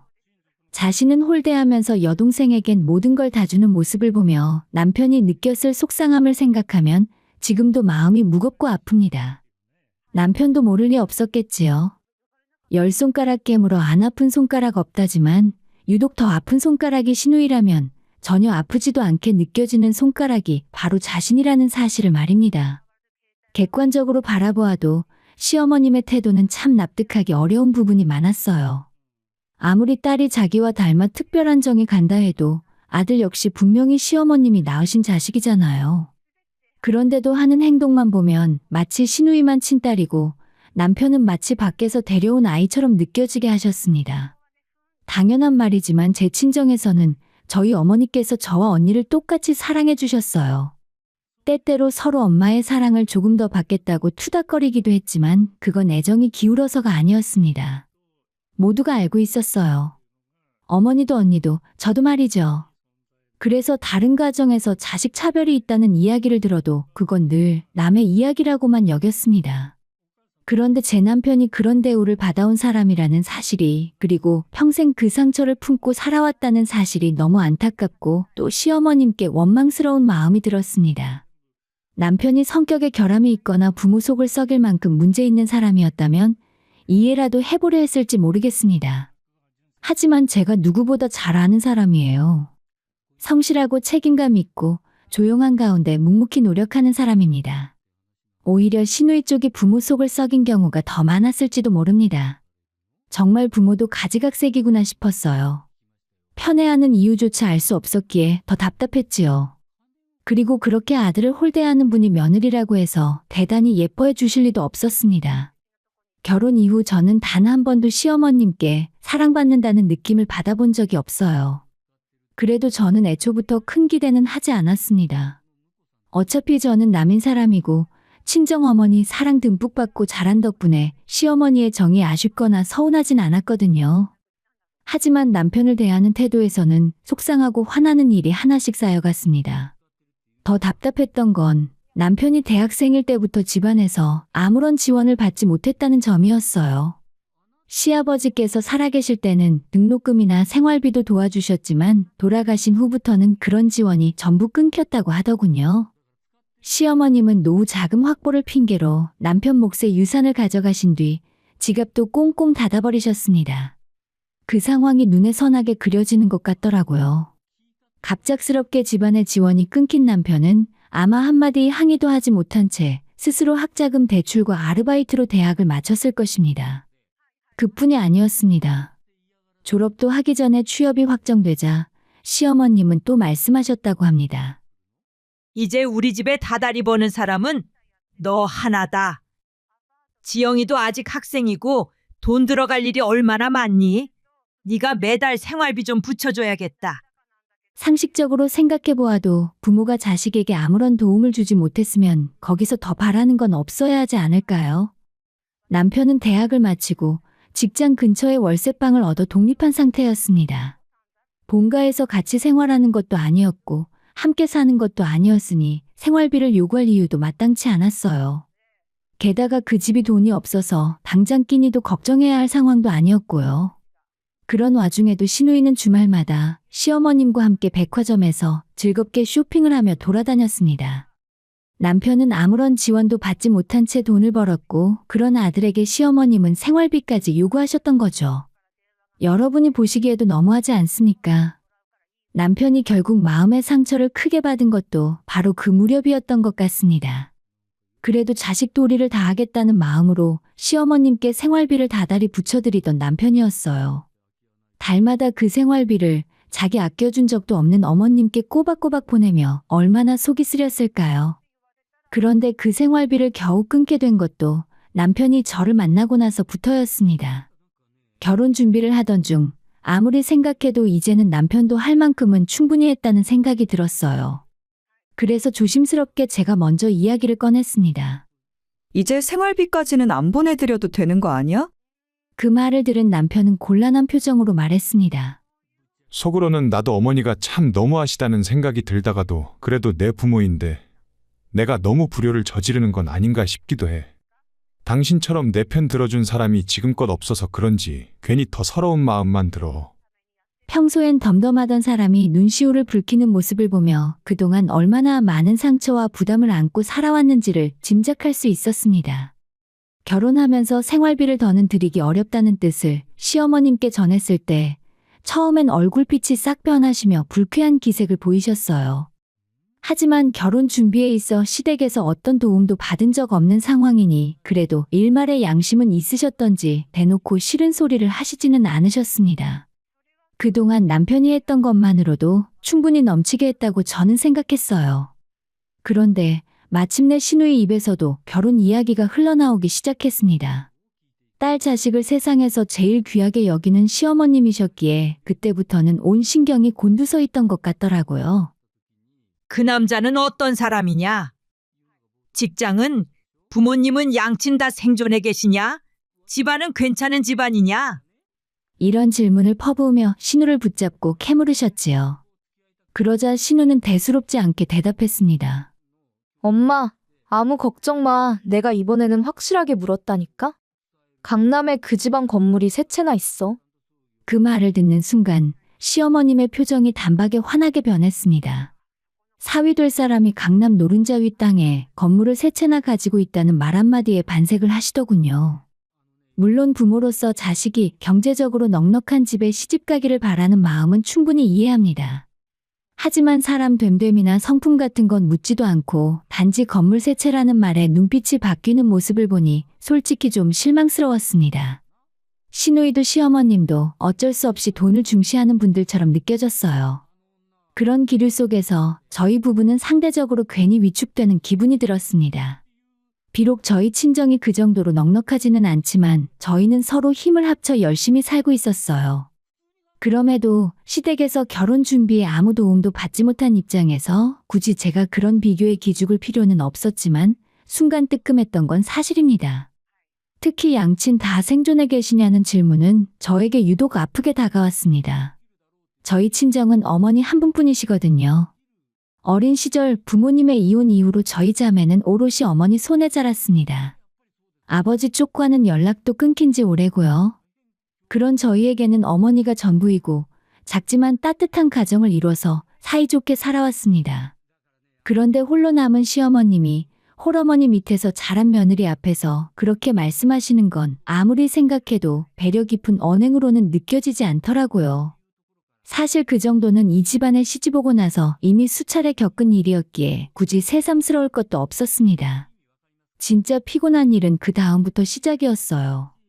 시누이가 강남의 건물주에게 시집간다는 이야기가 돌기 시작하자 시어머님은 예비사위에 대한 자랑을 입에 달고 다니기 시작하셨습니다. 사람이 아주 인물도 좋고 풍채도 있고 딱 봐도 귀티가 흘러. 그게 어디 보통집 아들이겠니? 우리 지영이가 눈썰미가 있어서 남자 보는 눈이 아주 똑부러지더라니까. 아직 정식으로 인사도 하지 않았고 상견례조차 하지 않은 상황인데도 시어머님은 벌써부터 그 예비 사위를 천하에 둘도 없는 사위감이라며 지인들에게 자랑하셨습니다. 문제는 거기서 그치지 않았어요. 없는 약속까지 만들어가며 지인이며 이웃들에게 우리 딸이 강남 건물 세 채 있는 집안에 시집간다며 자랑을 늘어놓으시는 바람에 어느새 소문이 점점 과장되기 시작했어요. 강남에서 제일 땅값 비싼 구역의 건물만 몇 채를 가지고 있는 사람이라더라. 그 건물주가 어지간한 연예인보다도 돈이 많다더라. 강남을 반쯤은 쥐고 있는 자산가라더라. 한 사람의 입을 거쳐 갈 때마다 그야말로 말이 눈덩이처럼 불어났습니다. 지켜보는 입장에서 솔직히 창피했어요. 너무 과장된 소문이 도는 바람에 저까지도 주변 사람들로부터 시누이가 시집을 정말 그렇게 대단한 집에 가는 거냐는 질문을 받을 때면 얼굴이 화끈거렸습니다. 시댁 형편이 시아버지 유산 덕에 남에게 아쉬운 소리를 할 정도는 아니지만 그렇다고 강남의 건물을 여럿 보유한 집안과 비슷한 수준은 아니었어요. 그러니 듣는 이들도 이상하게 생각했겠지요. 결국 저에게까지 사실 여부를 확인하려고 하셨습니다. 이런 세상에 비밀이 어디 있겠습니까? 결국 다 드러날 일을 시어머님은 아무렇지 않게 떠벌리고 다니셨던 겁니다. 딸이 부잣집에 시집간다며 기뻐하는 마음은 충분히 이해하고 있어요. 하지만 그런 감정을 절제하지 못하고 경솔하게 말하고 다니신 덕에 오히려 저희 부부까지 곤혹스러운 상황에 놓이게 되었습니다. 상견례조차 하지 않은 상황에서 예비 사위에 대한 자랑을 남편이나 저 있는 자리에서 지겹도록 반복하시는 시어머님 덕분에 저희는 그 남자를 만나보기도 전에 이미 질릴 대로 질려 있었습니다. 그 상황에서 더 서운한 마음을 느끼고 있던 건 바로 제 남편이었죠. 학비도 대주지 않고 유산도 받지 못하고 오히려 생활비까지 꼬박꼬박 보내드린 아들에 대해서는 한 번도 자랑하신 적이 없었습니다. 그런 모습을 곁에서 지켜보는 제 입장에서는 정말 속이 상하고 눈꼴이 시릴 수밖에 없었어요. 그러니 곧 사돈 될 사람임에도 불구하고 그 건물주라는 남자에게는 남편도 저도 좋은 인상을 품기 어려웠던 겁니다. 시누이는 당연히 입이 귀에 걸려 있었어요. 평소에는 돈을 펑펑 쓸 줄만 알았지 성실하게 일하거나 고정적인 수입을 꾸준히 버는 것에는 관심도 없던 사람이니까요. 대학은 그나마 이름 없는 곳을 간신히 졸업했지만 정식으로 직장 다닌 적은 한 번도 없었습니다. 지인들을 통해 간간히 파트타임 일만 몇 번 하며 살아왔고 사실상 집안에서 손 벌려 사는 것이 익숙한 삶이었어요. 그런 점들을 감안하면 그녀는 객관적으로 봐서 결혼 시장에서 크게 환영받을 만한 조건은 아니었습니다. 그런데 그런 그녀가 강남의 건물 세 채를 가진 남자와 결혼하게 생겼으니 얼마나 들떠 있었겠습니까? 결국 그 남자가 하는 말은 모두 옳은 줄로만 알고 맹목적으로 따랐겠지요. 심지어 시어머님과 시누이는 예비 사위에게 들었다며 돈 주고도 못 산다는 귀한 투자 정보까지 받아왔다고 자랑을 늘어놓기 시작하셨습니다. 우리 사위가 그러는데 그 자리에 투자만 하면 최소 수익이 2배는 무조건 나온다잖아. 이런 정보는 아무 데서나 들을 수 있는 게 아니고 부자들끼리 커넥션으로만 받는 건데 우리한테만 특별히 알려준대. 내가 사위를 봐도 진짜 제대로 된 사람을 본덕 아니겠어? 저와 남편은 부동산이나 재테크에 특별히 아는 바가 없었습니다. 다만 성실하게 일하고 매달 월급 받아 살아가는 삶이 저희의 전부였기에 그런 투자 이야기는 그저 낯설고 한편으로는 허황되게까지 느껴졌어요. 세상에 정말 그렇게 돈 벌기 쉽고 간편하다면 누가 아침부터 밤까지 직장에 매여 땀 흘리며 살아가겠습니까? 물론 정말 부유한 사람들 사이에는 그런 정보가 오간다고도 들었지만 저희 같은 평범한 사람들 귀에까지 흘러올 리는 없잖아요. 그런데도 시어머님과 시누이는 그 예비 사위의 말을 철석같이 믿고 계셨습니다. 이미 그 남자는 예비 사위라는 호칭도 아깝지 않게 시어머님께 있어선 하나밖에 없는 귀한 사위가 되어 있었습니다. 솔직히 저희 부부가 신경 쓸 일은 아니라고 생각했어요. 남편 역시 저와 함께 살아가며 결혼 이후에는 시어머님과 시누이 사이에서 얽히고 설킨 감정들 때문에 거리들을 많이 두며 관계를 정리해온 상태였습니다. 저희 부부는 이제 더는 시댁의 호구처럼 이용당하지 않고 스스로의 삶을 중심에 놓고 지내고 있었어요. 어머니, 괜히 헛돈 날리시는 거 아니에요? 제가 말린다고 해서 들으실 것도 아니시고 이제는 아들보다 만난 지 몇 달 되지도 않은 사위 말을 더 믿는 분이시잖아요. 솔직히 저도 더는 신경 쓰고 싶지 않아요. 남편의 말은 씁쓸하면서도 담담했습니다. 맞는 말이기도 했어요. 애초에 그 투자 정보라는 것도 저희에게 알려주신 게 아니라 시어머님 본인에게 들어온 이야기였으니까요. 판단 역시 시어머님 몫이 맞았습니다. 하지만 아무리 그래도 그 다음 시어머님의 발언은 정말 상식적으로도 이해가 되지 않았습니다. 내가 여유 자금이 좀 있었으면 우리 사위 하자는 대로 두말 않고 투자했을 텐데. 지영이 그런 집안에 결혼시키려면 혼수는 제대로 챙겨서 보내야 하잖아. 그렇게 다 쓰고 나면 딱히 남는 게 이 집 한 채뿐이야. 그래도 강남 건물주한테 시집 보내는데 우리 지영이 꿀리게 하면 안 되지 않니? 그래서 말인데 사돈이 혼자 계시는 그 집 그거 처분해보는 게 어떨까 싶어. 그 순간 저는 말문이 막혔습니다. 도대체 이런 사고방식이 어디서 나오는 걸까요? 자신이 투자할 여유가 없다면 투자를 포기해야 하는 게 맞는 것 아닙니까? 어떻게 그걸 당연하다는 듯 사돈 집을 처분해서 마련하라고 말할 수 있는 건지, 그것도 여유자금을 빌려달라는 것도 아니고 아예 집을 팔아서 그 돈으로 투자하라고 말하는 겁니다. 진심으로 그 투자에 확신이 있다면 자기 집부터 팔아야 하는 거 아닐까요? 아니, 너희 결혼하고 독립했잖아. 그리고 사돈도 혼자 사시잖니. 그럼 두 집이 살림을 합치면 사돈집 처분하는데 아무 문제도 없을 거 아니야? 그거 투자금만 넣으면 수익이 2배로 나온다는데 내가 설마 사돈 원금도 못 돌려드리겠어? 이쯤 되니 어이가 없었습니다. 잘 되더라도 본인은 수익을 챙기고 저희 어머니는 겨우 원금만 돌려받게 해주겠다는 식의 이야기였습니다. 아니, 상식적으로 생각해도 왜 제 어머니께서 번거롭게 집을 팔고 투자까지 하셔야 하나요? 그 번거로운 과정을 거쳐 얻는 이득이 제 어머니 것이 아니라 시어머님의 것이 될 거라면 그걸 왜 해야 하냐는 말입니다. 게다가 집 매매가 어디 그렇게 간단한 일입니까? 어떻게 그런 생각을 그것도 사돈에게 요구할 수 있는지 기가 막힐 따름이었습니다. 슬쩍 옆을 보니 남편의 얼굴은 평생 본 적 없던 분노로 물들어 있었어요.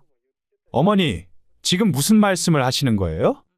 어머니 투자하시겠다고 지금 저보고 장모님 댁 집을 팔으라는 말씀이세요? 제가 어떻게 그런 말씀을 드려요? 못할 게 뭐가 있니? 손해 볼 것도 없는데. 왜 없어요? 손해가 왜 없어요? 장모님이 집을 매매하신다고 하면 부동산에 매물 올리고 사람들 집 보러 오면 그 응대 다 하셔야 하잖아요. 그것만 해도 얼마나 번거로운데요. 거기다 원금 회수를 어떻게 장담하세요? 얘가 왜 갑자기 큰 소리를 내고 그래? 내가 설마 사돈을 손해보게 하겠어? 그럼 저희 장모님께 이득이 될 건 뭐가 있죠? 어머니 이득 보시겠다고 시작한 일이면 어머니 소유 재산으로 하셔야죠. 왜 남의 집을 팔아서 자금 마련할 생각을 하세요? 남편은 이제 단호하게 일어나며 말했습니다. 여보, 더는 들을 것도 없어. 가자. 그러자 시어머님은 저희들에게 고래고래 소리를 지르셨습니다. 아니, 너 지금 이게 무슨 버르장머리야? 내가 너를 어떻게 키웠는데? 하지만 그런 말로는 남편을 멈출 수 없었습니다. 제 손을 잡아 일으키며 그 사람이 차분하지만 단호하게 말했습니다. 어머니 제발 그만하세요. 정말 이건 아니잖아요. 저희 장모님이 그런 말에 따르실 분도 아니고 저 역시 애초에 장모님께 그런 말씀 전할 생각 없어요. 맞아요, 어머님. 이 사람 말처럼 탐나는 투자라면 당연히 어머님 본인 재산으로 하셔야죠. 저희 엄마 집을 처분해서 투자금을 마련하라는 게 말이 되는 소리세요? 저희 두 사람의 말에 시어머니는 기가 막히다는 듯 비웃었어요. 그러니까 너희들은 평생 그렇게 푼돈이나 벌며 살아가는 거야. 너희 같은 애들이 언제 돈 불려서 부자 발끝이나 따라가며 살겠니? 저희 사는 게 뭐 어때서요? 세상 사람들 대부분 그렇게 살아요. 열심히 일하고 정당하게 월급 받아가며 아끼고 모아서 살아가는 사람들입니다. 어머니처럼 평생 밖에서 일해보신 적 없는 분께는 저희가 우습게 보이시겠지만 저나 이 사람, 어머니께 푼돈 소리 들을 만큼 헛살지는 않았어요. 아버지 돌아가신 후에 학비 한 푼 못 받아도 싫은 소리 한 적 없고 저한테 생활비 요구하셔도 군말 없이 드렸습니다. 지영이와 저 차별하시는 거 뻔히 알아도 단 한마디 항의한 적 없잖아요. 그러면 그냥 거기까지만 하셨어야죠. 이제 저희뿐 아니라 장모님까지 끌어들이는 건 정말 선을 넘으신 거예요. 그 순간 저는 남편이 얼마나 오랫동안 참아왔는지를 알 수 있었습니다. 그리고 단호한 목소리 속에 담긴 분노와 슬픔에 가슴이 먹먹해졌습니다. 다른 사람도 아닌 평생 저를 아껴주며 살아오신 제 어머니를 두고 그렇게 말한 것이었기에 저로서도 새삼 놀라울 수밖에 없었죠. 도대체 얼마나 속상하고 억울했으면 저 착한 사람이 저렇게까지 세게 이야기했을까 싶어 마음이 짠했습니다. 하지만 정작 시어머님은 처음 듣는 아들의 고함 소리에 오히려 화가 치민 듯 보였어요. 아이고, 됐다 됐어. 돈 벌게 해준다는데도 싫다고 거절하고 말이야.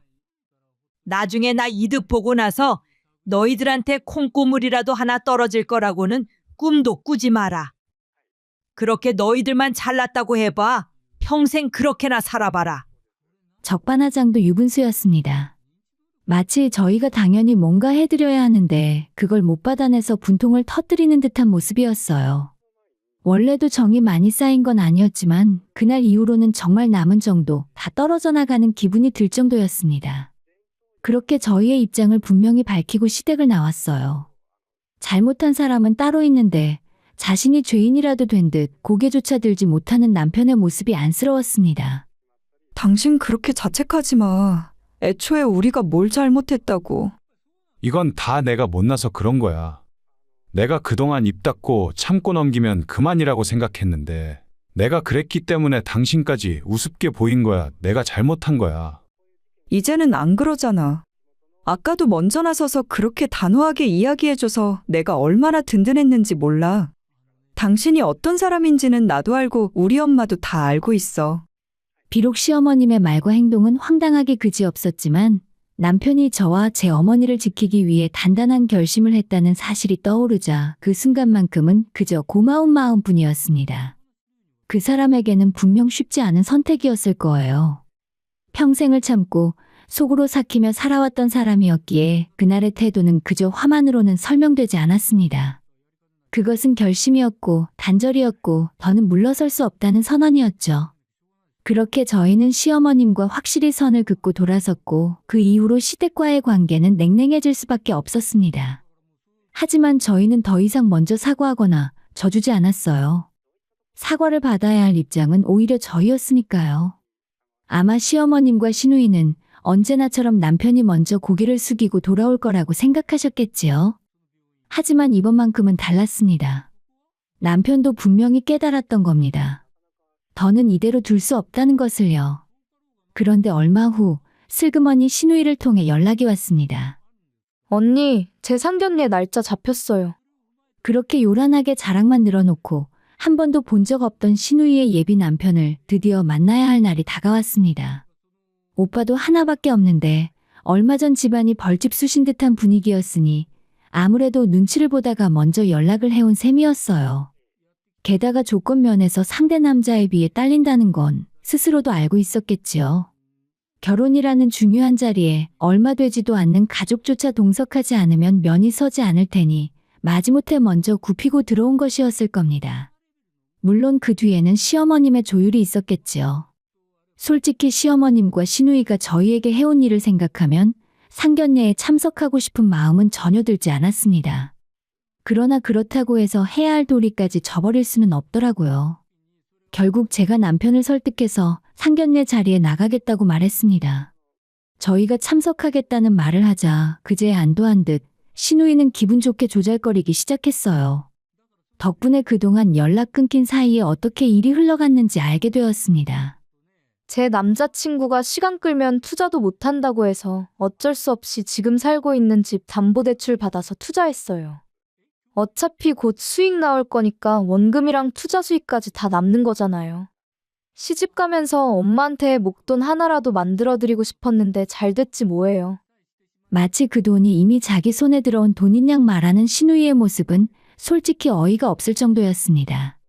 제 상식으로는 투자란 성공을 장담할 수 없기에 투자인 건데 살고 있는 집을 담보로 대출까지 받아 투자금을 넣었다니 그게 과연 현명한 판단일까 싶더라고요.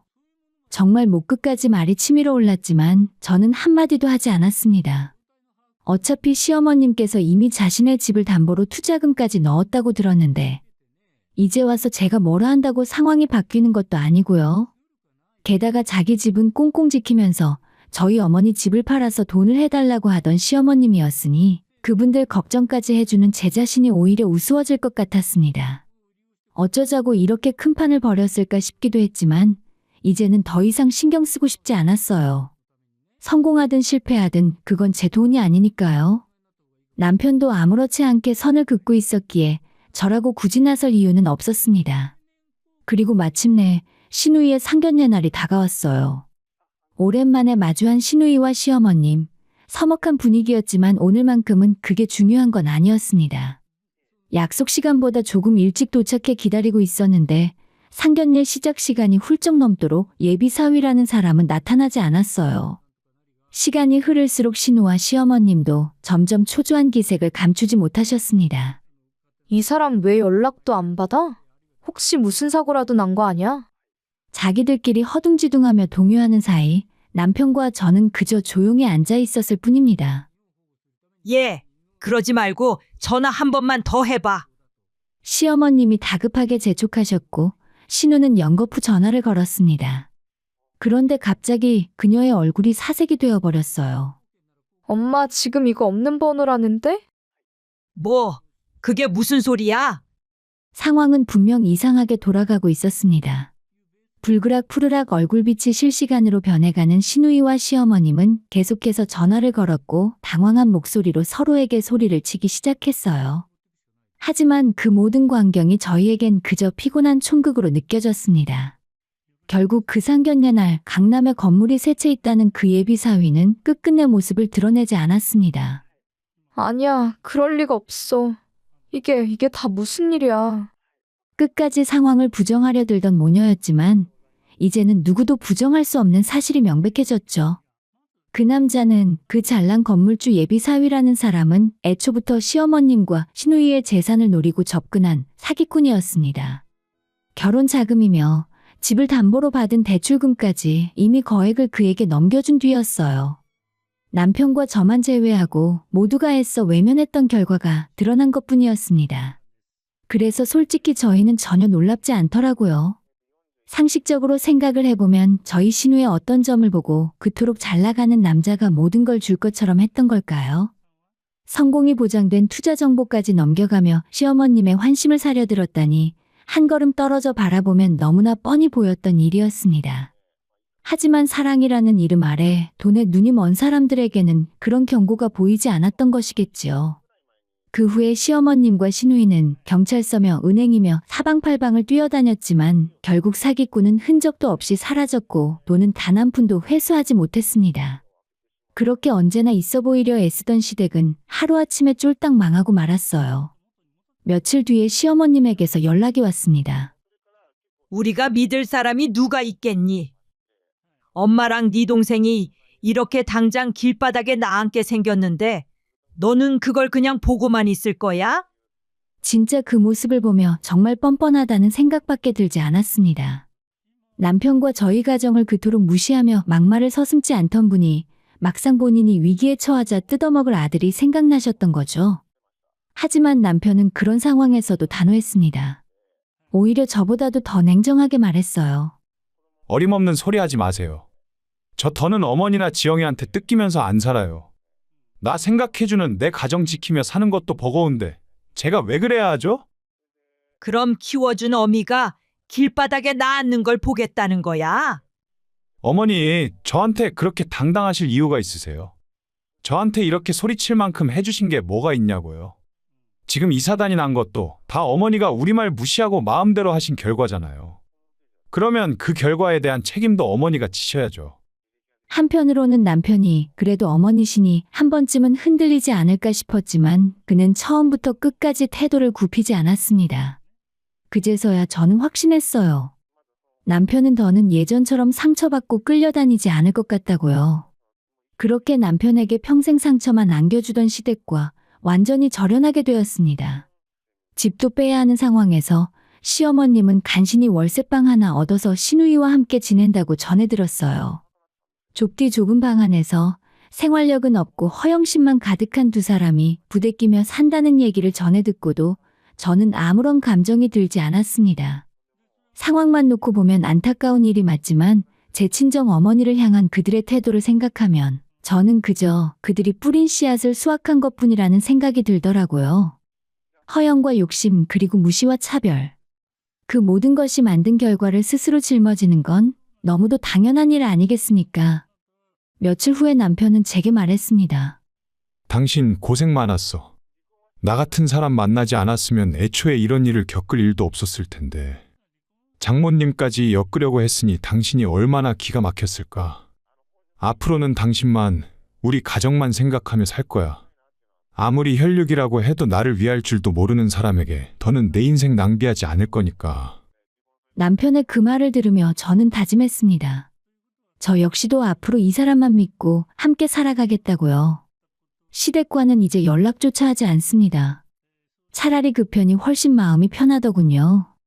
저는 앞으로도 제 사람인 남편과 우리 가정을 소중히 지키며 살아가려 합니다.